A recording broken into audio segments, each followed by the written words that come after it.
خب حالا وارد این آدرس میشیم که اندروید استیک ها رو دانلود کنیم و نصبش میکنیم. به راحت استیک ها رو سرچ میکنیم و اینجا نسخه مخصوص ویندوز عامل لینوکس رو دانلود میکنیم.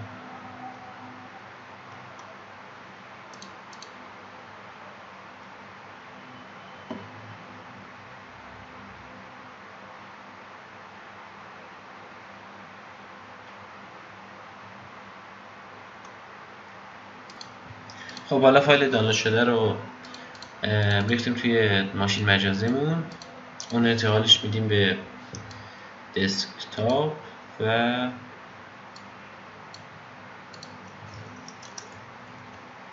یک ترمینال دیگه باز میکنیم. یک گوشه واسش توی دایرکتوری هوم درست میکنیم، استیک و تو استیک های خالی و فایل زیپ رو از توی دسکتاپ انتقالش میدیم به دایرکتوری که ساختیم.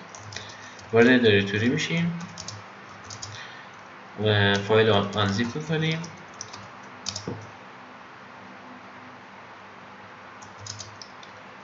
خب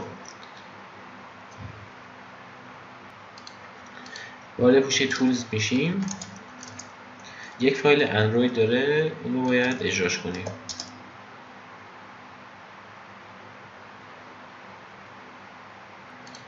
خب این یعنی اوکی.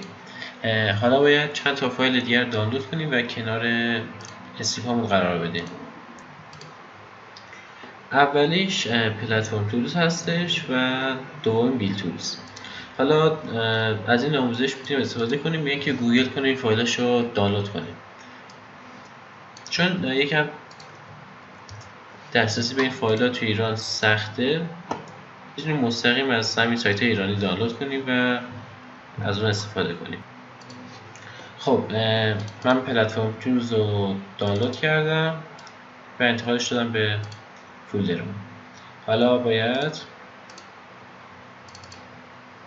این پوشه پلتفرم تولز رو بریزیم کنار بقیه پوشه همون.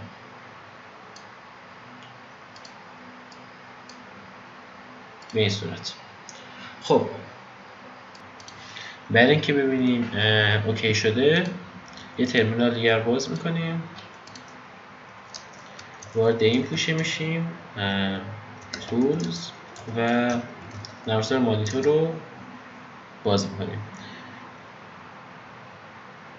اگه اوکی بود یعنی همین پیغام اومد، همین ارور اومد، یعنی اوکی، یعنی پلتفرم تولز شناخته.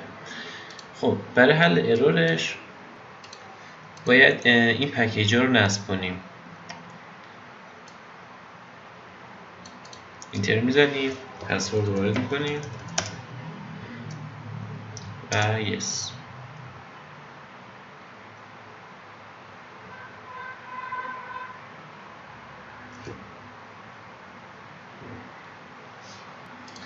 خب حالا دیگه نباید مشکلی پیش بیاد. دوباره تست میکنیم.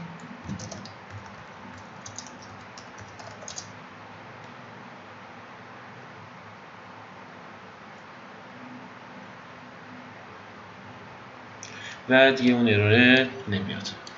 خب حالا تنها کاری که مونده باید یه کاری کنیم که وقتی توی ترمینال ایدیو بزنیم بتونیم ازش استفاده کنیم که خودمون راحت تر بشیم. برای این کار باید فایل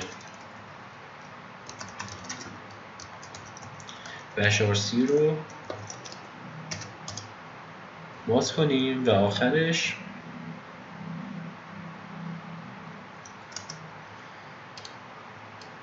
این دو خط رو اضافه کنیم.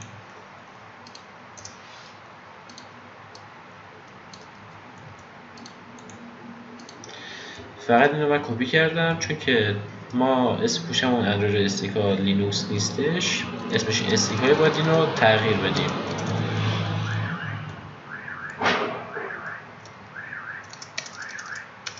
استیکا.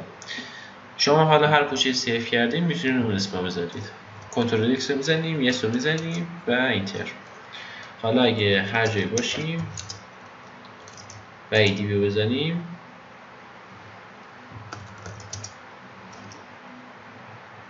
باید کار کنه. البته باید یه بار ترمینال ببندیم تا دوباره فایل بشارسی اجرا بشه. خب adb و درسته.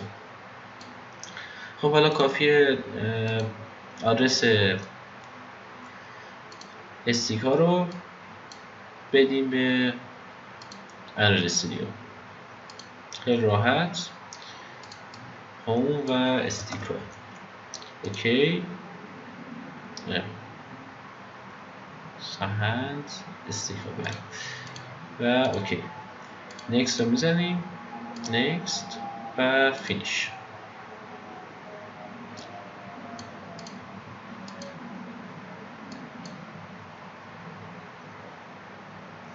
و